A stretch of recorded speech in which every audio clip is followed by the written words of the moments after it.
Bienvenidos a todos, bienvenidos a los de afuera una vez más. Es bueno estar aquí esta tarde para estudiar la palabra juntos. Antes que nada vamos a orar, si nos importa, y entramos directamente en la palabra. Nuestro Padre, te damos tantas gracias una vez más por tus bendiciones, por tu amor, por tu palabra y por el rato que tenemos ahora para estudiarla juntos. Te pido que nos bendigas a cada uno, te pido que me ayudes a mí, Señor, a compartir el mensaje que tú tienes para cada uno en esta tarde. Y te pido que este tiempo sea un tiempo provechoso donde crecemos, aprendemos y te glorificamos a ti. Te lo pedimos todo en el nombre del Señor Jesucristo. Amén.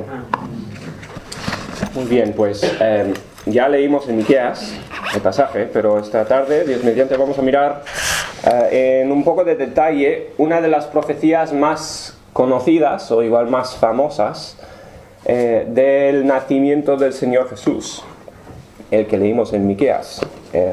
Voy a leerlo una vez más, simplemente el versículo 2, que es el conocido. Miqueas 5, versículo 2, dice: Pero tú, Belén, Efrata, pequeña para estar entre las familias de Judá, de ti me saldrá el que será Señor en Israel, y sus salidas son desde el principio, desde los días de la eternidad. Prediciendo aquí el nacimiento del Mesías en el pequeño pueblo de Belén. Y nosotros como cristianos, tenemos como nombre los cristianos, servimos y seguimos a una persona, ¿verdad? Servimos a el Señor Cristo Jesús. Por esto nos llamamos cristianos. Él es el centro de todo lo que creemos nosotros, individualmente y pues como iglesia. Al centro está el Señor Jesucristo. Y es imprescindible, por lo tanto, que sepamos todo lo que podamos acerca de Él. Todo lo que podamos conocer del Señor Jesucristo. ¿Os acordáis en el campamento, los que estuvieron en Barcelona, hablábamos de conocerle a Jesús, conocerle a Dios, que Él te conozca a ti? Pero aprender todo lo que podamos del Señor Jesucristo, porque es, como decía, Él es el centro de nuestra fe. Si nos llamamos cristianos, pero no conocemos pues todo lo que se puede saber, o todo lo que podamos acerca del Señor Jesucristo, pues no tiene mucho sentido que nos llamemos cristianos, porque Él es quien seguimos y quien servimos. Cuando hablas a una persona acerca de lo que crees, le estás dando el Evangelio, lo más simple que puedes hacer, entonces, si le conoces a Jesucristo, lo más fácil de que le puedas hablar es del Señor Jesús. Simplemente comunicar con esa persona quién es la persona que sigues, quién es tu Señor, y hablarle acerca del Señor Jesucristo. Cuanto más le conozcamos, pues más fácil va a ser hablar de Él con los demás. Y pues desde luego, si no fuera por el Señor Jesucristo, no estaríamos aquí ninguno de nosotros. Yo no tengo idea dónde estaría yo. Quién sabe, ¿no? Mi familia viene de Alemania, pero se fueron a Canadá por persecución. Y si no fueran ellos cristianos, si no fuera por el Señor Jesucristo, quién sabe dónde estaría yo. Igual se podría decir con muchos de vosotros, con todos vosotros. No se puede saber dónde estaríamos si no fuera por la gracia del Señor Jesucristo. Pero sin Él no tenemos nada. Así que en esta mañana, eso es un poco de la motivación por estudiar el nacimiento del Señor Jesús, para conocer más de Él. Desde luego es Navidad, o acaba de ser Navidad, estamos en estas fechas, así que qué tiempo mejor para estudiar su nacimiento. Vamos a mirar entonces la profecía, vamos a mirar un poco el contexto, Dios mediante, y después vamos a llegar a aplicación, a lo que podemos aprender de la profecía. Pero tengo tres ideas o tres motivaciones en esta tarde, y os lo voy a decir de antemano para que sepáis. Tres metas que tengo yo pues al predicar de este pasaje, al estudiarlo yo y después a intentar comunicarlo. Tres metas mías para a las cuales lleguemos esta tarde. Uno, pues como decía, que aprendamos más acerca del Señor Jesús. Y esto especialmente para uno que sea igual un cristiano nuevo, o si hubiera uno aquí que no se consideraba cristiano, pues conocer más acerca de él. Conocer los versículos que hablan de su nacimiento, las profecías acerca de su nacimiento. Como cristianos deberíamos conocer todos estos versículos, pues si no memorizados, conocerlos lo mejor posible. Así que aprender más acerca del Señor Jesucristo. Bien. Segundo, que podamos conocer y hablar de esta profecía a la hora de hablar con otra persona defendiendo la divinidad del Señor Jesucristo.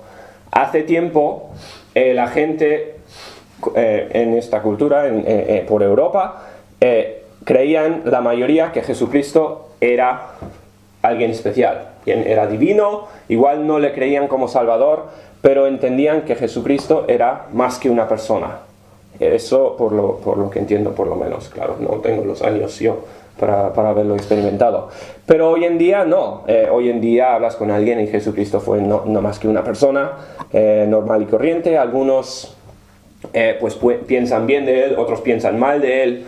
Todos tienen teorías en cuanto a quién es, pero casi nadie cree que él es Dios.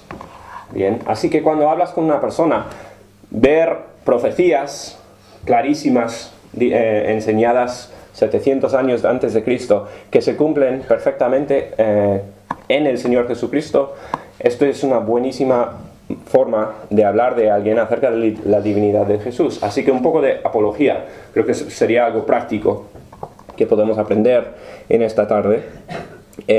Defender la divinidad de Jesús. Pero claro, más que la tercera razón, como toda la Biblia, todo lo que vamos a estudiar esta tarde tiene aplicación muy práctica para nuestras vidas, y ya llegaremos también a la aplicación, Dios mediante, y que toque cómo vivimos hoy en día. Pero esas tres cosas, bien, que aprendamos, que podamos defender a Jesús, defender lo que creemos de Él, y ya llegaremos a la aplicación, Dios mediante, al final.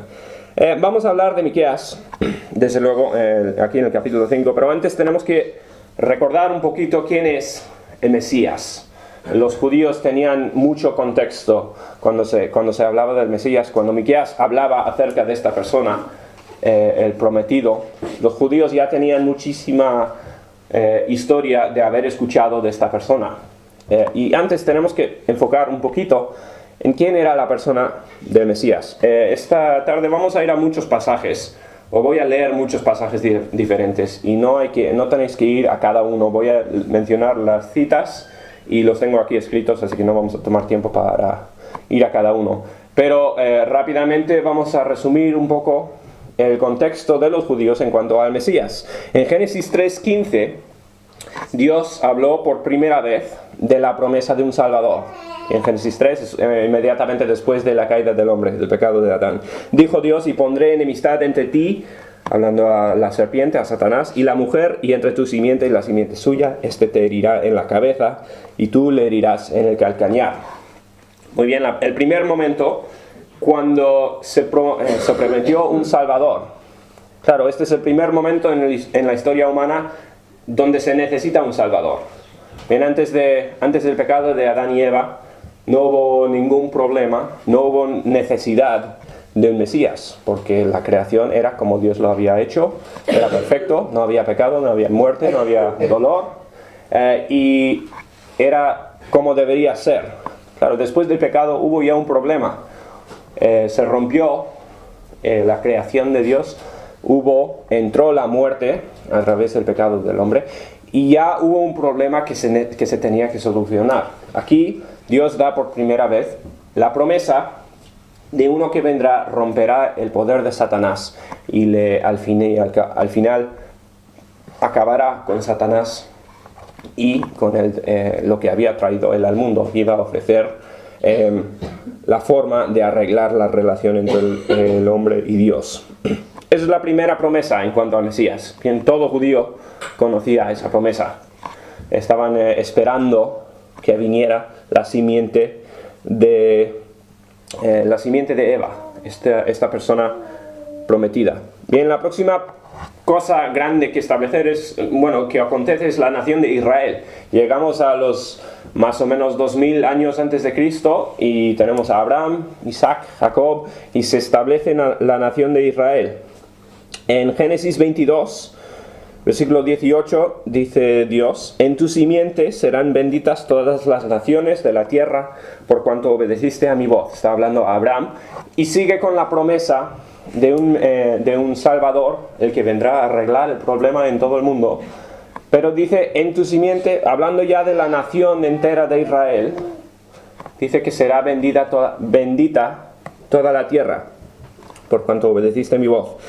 Y Dios establece una nación, una raza, una nación específica, por la cual va a enviar la salvación al mundo, por la cual va a arreglar el problema que se creó con Adán y Eva. Es Génesis 22, año 2000 a.C., por ahí.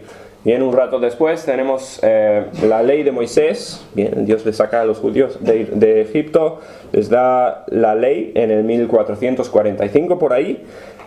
Y ahí es donde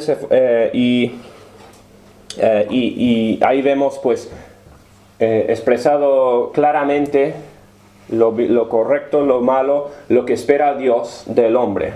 Bien, esperando perfección. Bien, Dios demostrando exactamente lo que tiene que hacer el hombre para cumplir con lo que Dios esperaba de él. Si nos fijamos en la historia de Israel, bien, desde que nació con Abraham, pero especialmente desde Moisés en adelante, desde recibir la ley,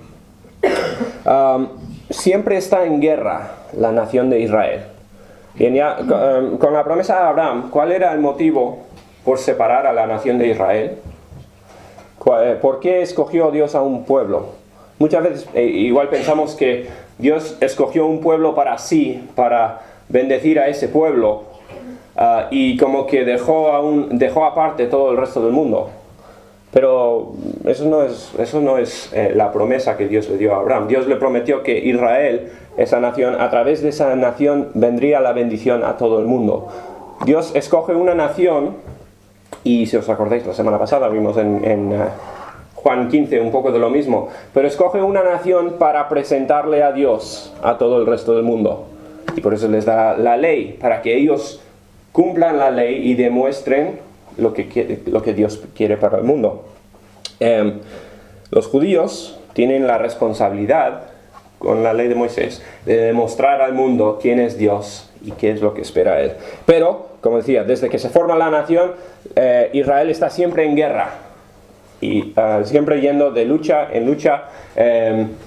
Son capturados por enemigos, reciben la libertad. Pocos años después viene otro ejército, les captura. A través de toda la historia, hay muy pocos años donde Israel está en paz. Bien, tenemos los años de David, de Salomón, un ratito de paz, pero la gran mayoría de la historia de Israel es guerra. Yo no me puedo imaginar cómo sería vivir en un pueblo que está siempre en guerra con lo que está alrededor. Bien, esto claro, si pensamos en el motivo por separarles a Israel, para que sean bendición al mundo, ¿por qué están en guerra siempre? ¿Por qué es que no hay paz? ¿Por qué es que no están bendiciendo al mundo? Pues cada vez que se meten en las guerras es por su pecado. Bien, fallan con el propósito por el cual Dios les separó. Fracasan, Dios envía castigo, están en guerra. Dios les libera, una vez más les separa para que les sigan a Él y otra vez caen en pecado y es un ciclo que sigue siempre. Pero desde Moisés en adelante casi no hay ningún momento de paz, ningún momento donde la nación está cumpliendo su motivo de bendecir a las naciones de alrededor. No hay ninguna paz. Y como decíamos, todo esto por su pecado, por no cumplir con la ley. Saltamos desde Moisés 700 años adelante y llegamos hasta el profeta Miqueas, más o menos unos 700 años. Conocemos muy poco personalmente del profeta Miqueas. Bien, tenemos unos versículos en la introducción. Nos dice el versículo 1 que era del pueblo de Mosaret, bien, que está a unos 40 kilómetros de Jerusalén, para situarlo un poco al sureste. Creo que lo leí, pero el suroeste, si no me acuerdo mal. Un pequeño pueblo. No parece que él era una persona importante, era una persona humilde, lo más seguro, como Amós y muchos de los profetas. Pero Dios le escoge a Miqueas y le escoge como profeta para dar un mensaje a la nación de Israel. Bien. Hablaba él, según Miqueas, leemos en el 3.8, Miqueas 3.8 dice que él hablaba, decía, yo estoy lleno de poder del Espíritu de Jehová y de juicio de fuerza para denunciar a Jacob su rebelión y a Israel su pecado. Bien, este hombre Miqueas está simplemente hablando, es la voz de Dios, hablando lo que él quiere decir a la nación de Israel. Vale, ¿cuál es el mensaje de Miqueas? Entonces, estamos cubriendo mucho contexto antes de llegar al capítulo 5, pero ¿cuál es el mensaje de Miqueas? Ya os he dado un poco de pistas pues, con lo que ha transcurrido en la historia de los judíos. Pero ¿qué es lo que Dios quiere decir a los judíos a través de su profeta Miqueas? ¿Alguien puede adivinarlo? Que dejen de pecar. Muy bien, como todos los profetas que venían de parte de Dios, estaba advirtiéndoles lo que iba a pasar si seguían pecando los judíos. Porque ya dijimos cuál era el propósito de los judíos: comunicarle a Dios, comunicar el plan de Dios a las naciones de alrededor. Estaban fallando y estaban pecando constantemente, no estaban cumpliendo con el motivo por el cual Dios les había separado. Así que venía vez tras vez castigo. Y Dios está juzgando entonces a Israel por su pecado. Voy a leer rápidamente unos versículos. En Miqueas, capítulo 1, leo en el 2, el 2, el 3 y el 5, si queréis seguir ahora. En Miqueas 1, el versículo 2 dice: Oíd, pueblos todos, está atenta tierra y cuanto hay de ti, y Jehová el Señor desde su santo templo sea testigo contra vosotros. Porque he aquí, Jehová sale de su lugar y descenderá y hollará las alturas de la tierra. Versículo 5. Todo esto por la rebelión de Jacob y por los pecados de la casa de Israel. ¿Cuál es la rebelión de Jacob? No es Samaria. ¿Y cuáles son los lugares altos de Judá? No es Jerusalén. O sea, viene Miqueas desde el principio hablándoles de su rebelión en contra de Dios. Dios está advirtiéndoles de dónde les va a llevar el pecado. Y leemos en el capítulo 6, versículo 8. Miqueas 6:8 dice: Oh hombre, Él te ha declarado lo que es bueno. ¿Y qué pide Jehová de ti? Solamente hacer justicia, amar misericordia y humillarte ante Dios. Bien, les dice su pecado. Y el mensaje de Miqueas es pedirles el arrepentimiento. Dios quiere que vuelvan, Dios quiere que empiecen a obedecerle a Él, a ser una luz en medio de las naciones, a ser una nación santa, separada, comunicando el plan de Dios para las naciones. Vale, esto es el mensaje de Miqueas. Ya tenemos el contexto necesario para entrar al capítulo 5. Y ahora sí, vamos a enfocar en nuestro texto para esta tarde. Miqueas capítulo 5, dice el versículo 1: Rodéate ahora de muros, hija de guerreros, nos han sitiado, con vara herirán en la mejilla al juez de Israel. Vale, Miqueas está aquí profetizando, está hablando de un día, en poco tiempo en adelante, cuando estará Jerusalén sitiada, rodeada, a punto de ser capturada. Bien, en el 586, por ahí, antes de Cristo, vino el rey Nabucodonosor. Asedia a la ciudad de Jerusalén y termina capturándolo. Israel está en el peor sitio imaginable. Bien, hasta ahora pues se han mantenido como una nación. Han tenido guerras, han perdido batallas, pero se han quedado en su sitio. Pero aquí, en el momento donde está profetizando Miqueas, están mirando su final, parece ser como nación. Están rodeados de enemigos, no hay esperanza. Dice, herirán en la mejilla al juez de Israel. Está hablando de cuando vino Nabucodonosor y captura al rey de Judá, Sedequías, en ese momento. Esto es lo que pasa ahí en el 583.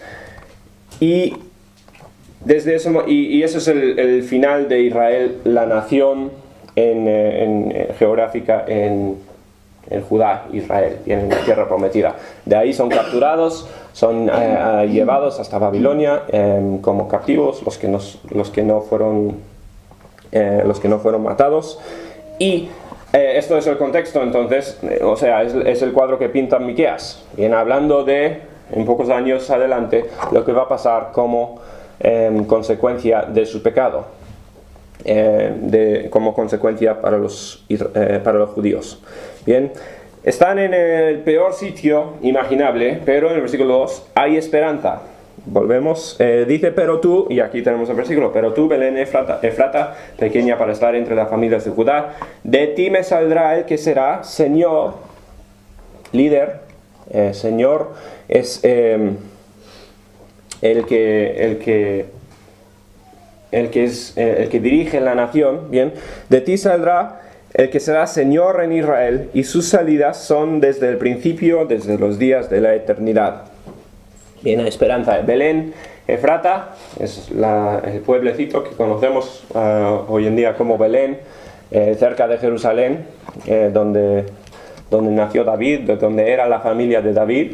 Belén Efrata pues le distingue de otro Belén que había en Galilea, que había más de un Belén en Israel, así que tenemos un sitio específico donde todos sabían exactamente de dónde hablaba o de qué hablaba Miqueas.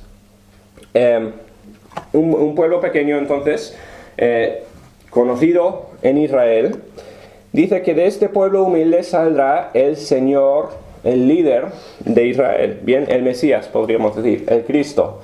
De este pueblo saldrá el prometido de hace tantos siglos atrás, que han estado esperando los judíos, el que vendrá como vimos con Adán y Eva, a arreglar el problema que trajeron Adán y Eva.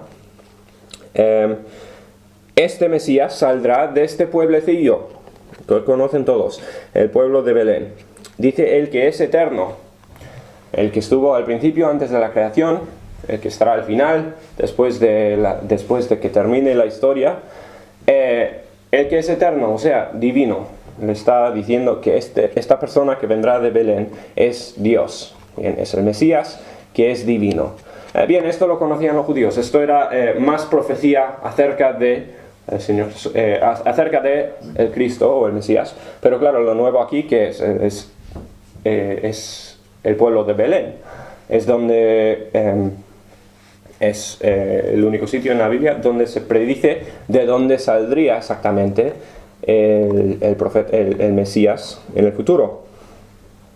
Bien, versículo 3 dice, ¿qué es lo que hará el Mesías? Pero los dejará hasta el tiempo que dé, pero los dejará hasta el tiempo que dé a luz la que ha de dar a luz, y el resto de sus hermanos se volverá con los hijos de Israel. Ahora, habla de que después de salir el Mesías, después de surgir, dice que les dejará hasta el tiempo que dé a luz la que ha de dar a luz. Manera complicada de decir, hasta que venga el tiempo adecuado, apropiado. Les dejará a Israel. Bien, ¿de qué está hablando aquí? Porque Jesús vino, pero no se quedó en Israel como líder, ¿verdad? Volvió al cielo. Bien, después de morir, ascendió al cielo y dejó a la nación de Israel por un tiempo, hasta que venga el tiempo hasta que se cumpla el tiempo. Bien, así que esta profecía está hablando ahora del momento donde estamos nosotros. Habla del tiempo entre la vida terrenal del Señor Jesucristo y su segunda venida. Pero dice, es solo por un plazo de tiempo, hasta que junte una vez más a su pueblo. Hasta que el tiempo que dé a luz, la que ha de dar a luz, y el resto de sus hermanos se volverá con los hijos de Israel. Todos volverán entonces a la nación de Israel, y volverá el Señor Jesús a Israel como Señor de Israel. Bien, versículo 4. Y él estará y apacentará con poder de Jehová, con grandeza del nombre de Jehová su Dios, y morarán seguros, porque ahora será engrandecido hasta los fines de la tierra. Bien, aquí vemos qué es exactamente lo que hace el Mesías. Viene, no habla nada de la vida terrenal de Jesucristo aquí en esta profecía. Habla de que se va, después que volverá, y ahora vemos lo que hace. Apacentará a su pueblo. Bien, de que apacentar nos recuerda a, por ejemplo, Salmo 23. Salmo 23 dice, Jehová es mi pastor, nada me faltará. En lugares de dedicados pastos me hará descansar, junto a aguas de reposo me pastoreará. Bien, es la idea de cuidar de un pueblo. Cuidar tranquilamente, bien, cuidar de cualquier peligro, proveer todas sus necesidades, es que el pueblo pueda descansar bajo su reino.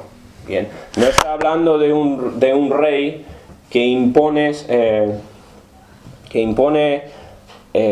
cosas duras sobre su pueblo, que se aprovecha de su pueblo, que había pasado en la nación de Israel, muchas veces ha pasado en naciones, seguramente en todas las naciones existen, hay líderes que se aprovechan de su pueblo.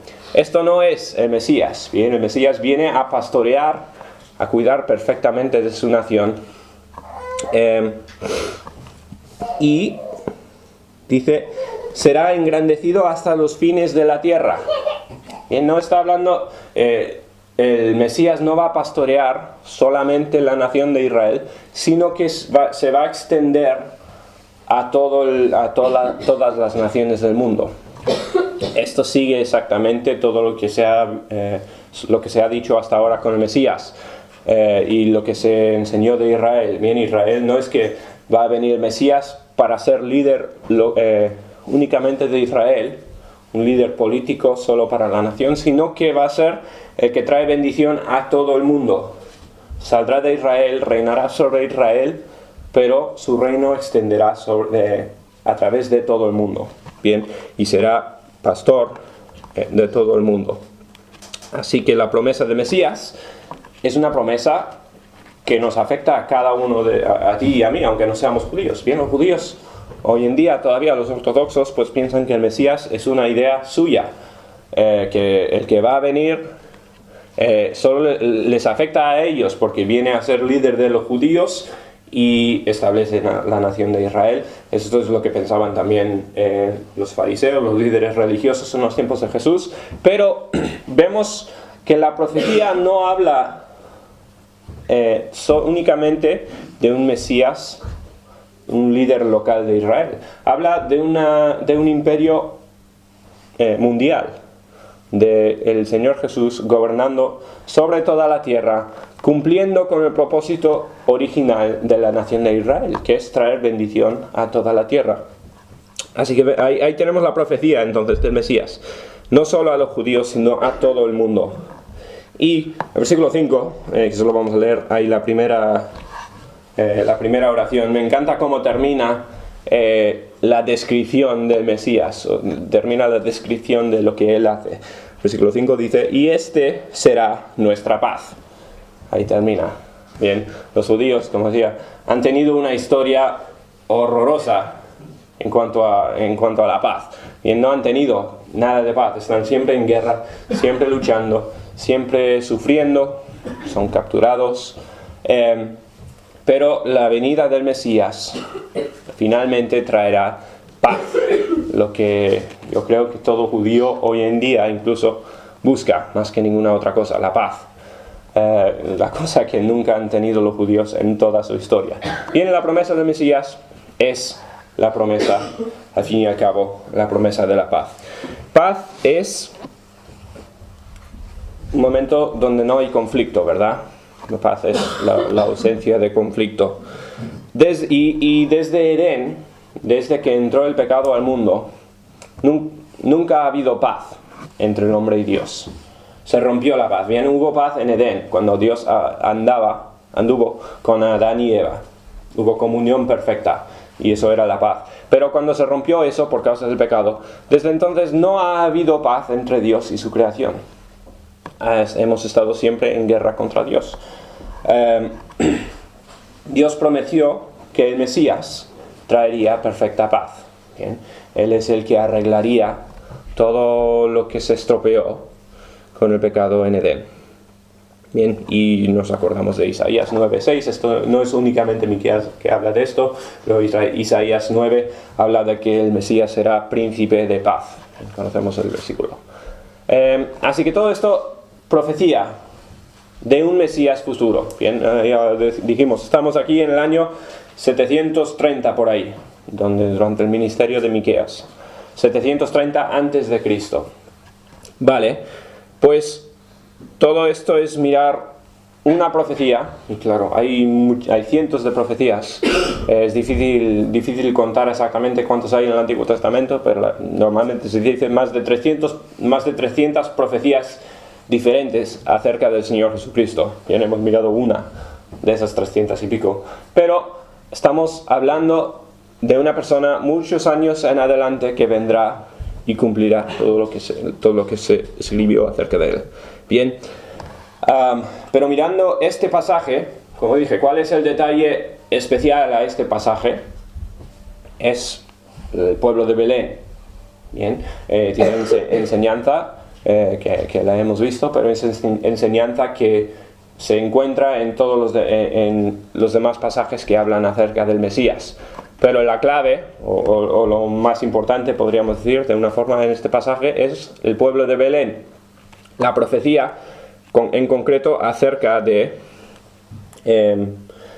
dónde vendrá el Mesías.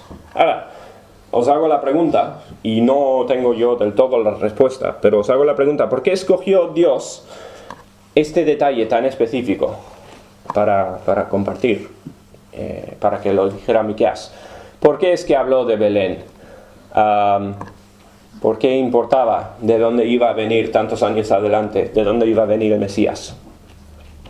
Estoy seguro que hay mucha más razón de la cual entiendo yo, bien, y tendría mucho motivo que se encontraría con más estudio de Miqueas, pero estoy seguro de que una de las razones principales por la cual Dios dio este detalle era simplemente para verificar, para que conozcamos e identifiquemos quién era el Mesías.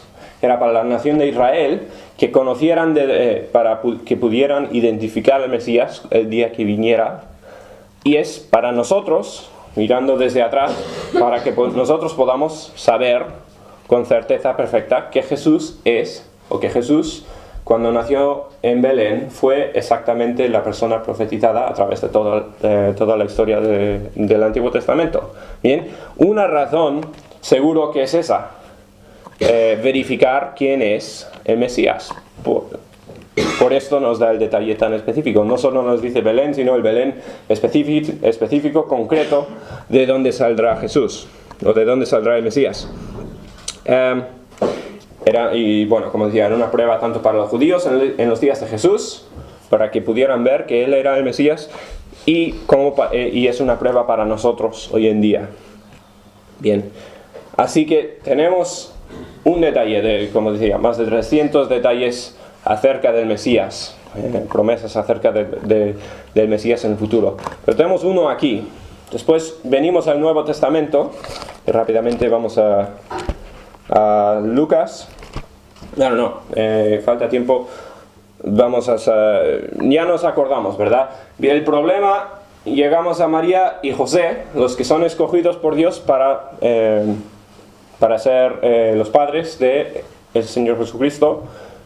Son de la familia de David, ¿bien? Son del linaje correcto, y la familia de David era del pueblo de Belén. David nació allí, de ahí vino.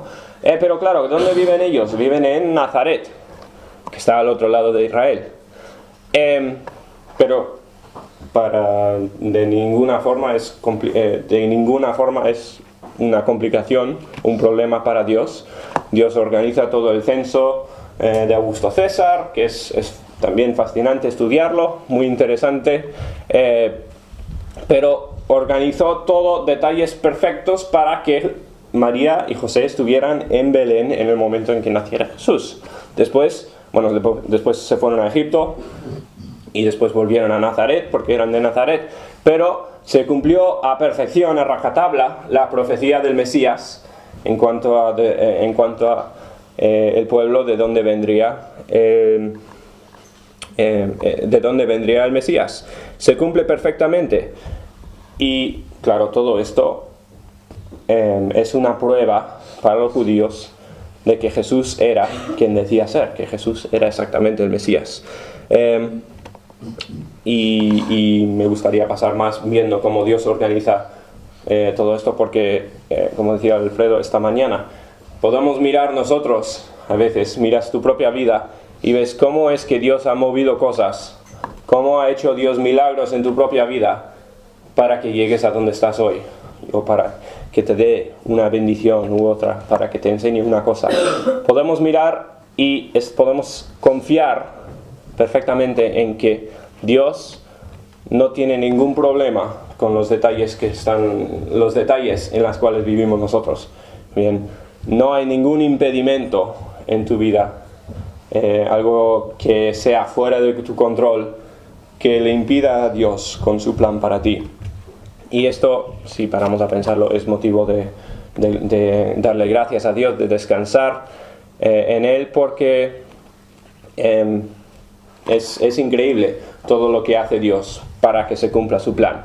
Y lo fascinante es que muchas veces parece que nunca repite la misma jugada, podríamos decir, con respeto. Nunca repite la misma cosa a la hora de mover personas, mover situaciones para que tú cumplas exactamente con el plan que tiene para ti. Pero vamos a ir a la conclusión. Teníamos visto bastante el pasaje. ¿Cómo podemos aprender de esta profecía? ¿Qué podemos llevar nosotros a casa? ¿Cómo podemos cambiar nosotros por esta profecía? Como mencioné al principio, espero que haya sido informativo, que hayamos aprendido algo, por lo menos algunos, acerca de Jesús, acerca de la profecía en cuanto a Jesús. Como dije, este es uno de 300 o más profecías del Mesías, y sería bueno estudiar y conocerlos todos para saber todo lo que podemos saber acerca del nacimiento de Jesús, acerca de las promesas que cumplió el Señor Jesús. Pero espero que haya sido informativo y que conozcamos un poquito mejor al Señor Jesús a través de esto. Pero también espero que puedas usar esta historia. Por eso os fui dando fechas a lo largo de la historia. Espero que podáis usar esto para hablar con las personas acerca de Jesús. Nosotros creemos en Jesús pues por sus milagros, creemos en Él por muchas razones, pero una de las razones por la cual podemos creer en el Señor Jesucristo es que Él cumplió perfectamente profecías como estas. Bien, que Jesús, el Mesías, tenía que cumplir cosas muy muy específicas que solo lo podía cumplir Él como el Mesías. Bien, a veces las religiones de hoy en día pues ponen profecías, hacen profecías de lo que va a pasar en el futuro. A veces se cumplen, a veces no. Normalmente las profecías que se cumplen son profecías súper abiertas. Yo predijo que en el año que viene va a llover mucho, por ejemplo, lo que sea. Algo que sea muy abierto, que se pueda cumplir muy fácilmente. Las profecías acerca de Mesías eran específicas. Bien, no se podía malentender lo que dijo Miqueas acerca de dónde saldría el Mesías. Y cuando hablas a alguien acerca de Jesús, entonces que puedas mirar detalles como estos para simplemente dar más prueba a la hora de entender que Jesús fue exactamente quien dijo ser, el Hijo de Dios. Esta historia es histórica, bien, es todo basado, o sea, todo esto es verificable históricamente. Y por último, viene el mensaje de la natividad, el mensaje de la profecía acerca del Señor Jesús. Es el mensaje del Evangelio. ¿Por qué vino el Mesías a Israel? ¿Cuál fue el motivo por venir, por la cual Dios envió a su Hijo al mundo? Pues el motivo fue el pecado de Adán y Eva. Bien, se rompió, se estropeó la creación, y esto fue la forma que decidió Dios de arreglar el problema.